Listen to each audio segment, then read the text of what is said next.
If your life were a book and you were the author, how would you want your story to go? That's the question that changed my life forever. Growing up in the hot Las Vegas desert, all I wanted was to be free.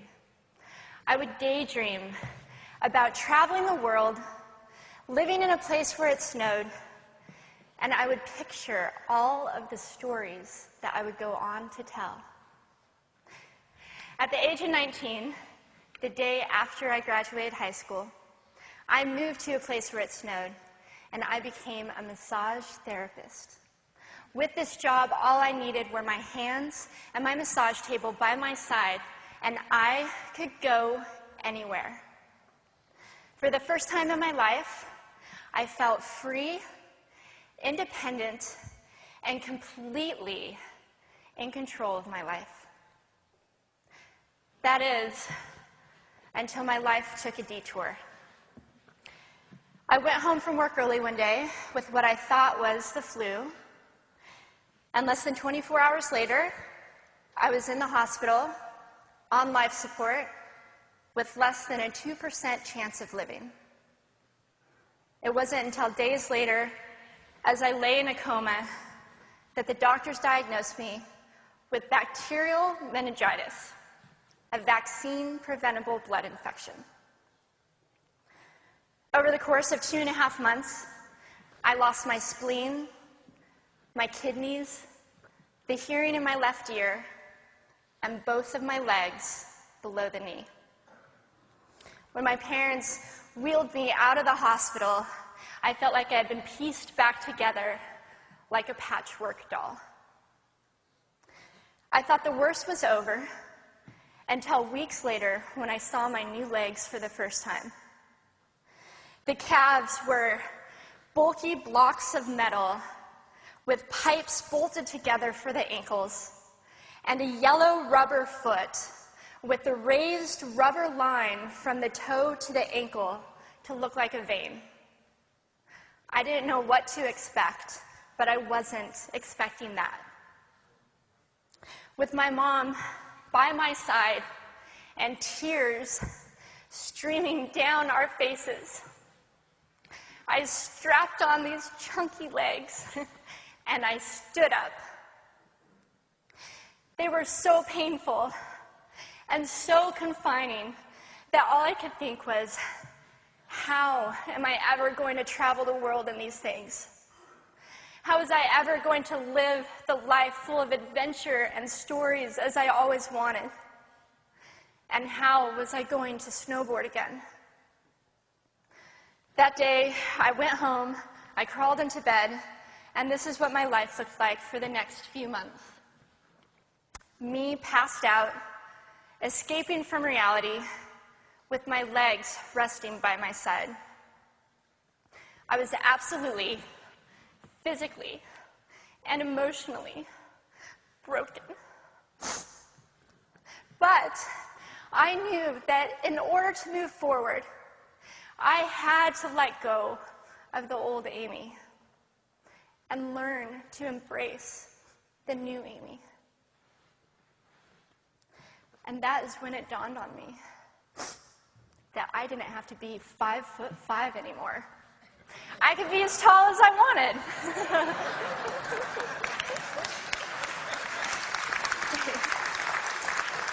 Or as short as I wanted, depending on who I was dating. And if I snowboarded again, my feet aren't going to get cold.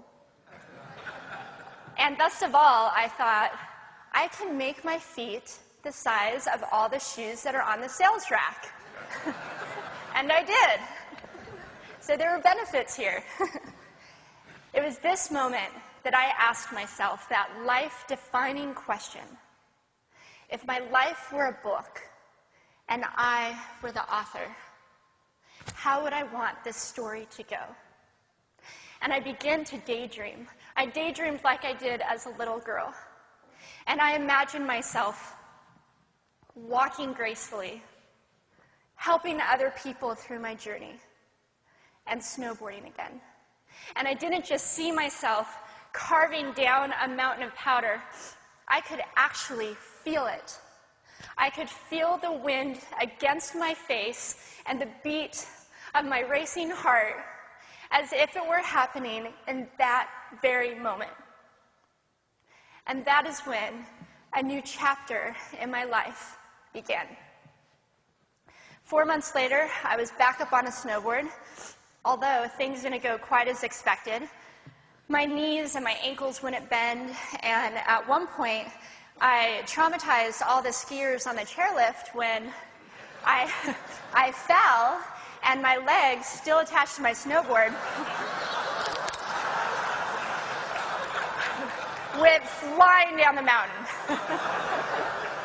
And I was on top of the mountain still. I was so shocked. I was just as shocked as everybody else, and I was so discouraged, but I knew that if I could find the right pair of feet, that I would be able to do this again. And this is when I learned that our borders and our obstacles can only do two things.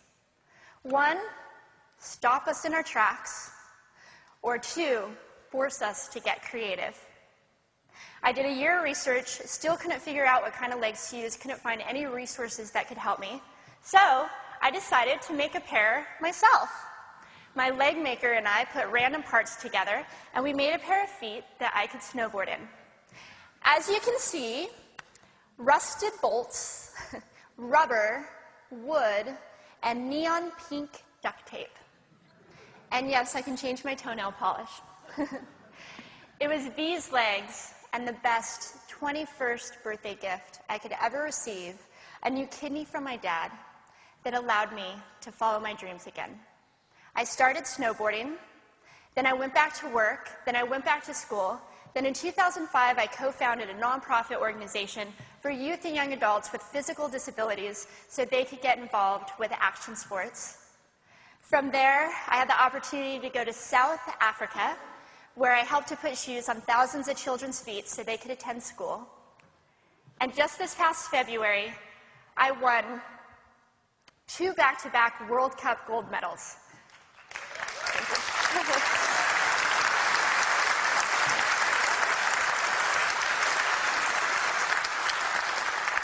Which made me the highest-ranked adaptive female snowboarder in the world.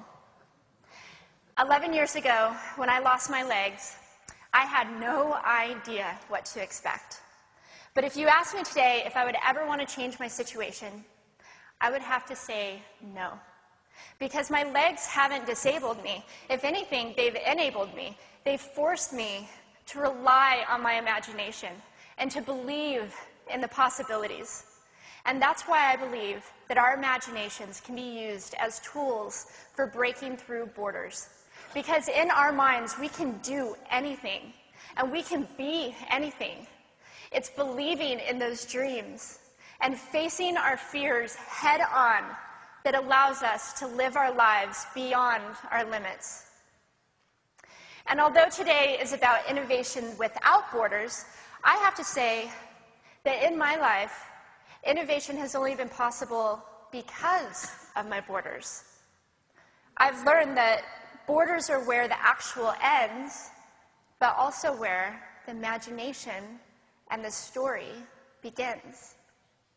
So the thought that I would like to challenge you with today is that maybe instead of looking at our challenges and our limitations as something negative or bad, we can begin to look at them as blessings. Magnificent gifts that can be used to ignite our imaginations and help us go further than we ever knew we could go. It's not about breaking down borders. It's about pushing off of them and seeing what amazing places they might bring us. Thank you.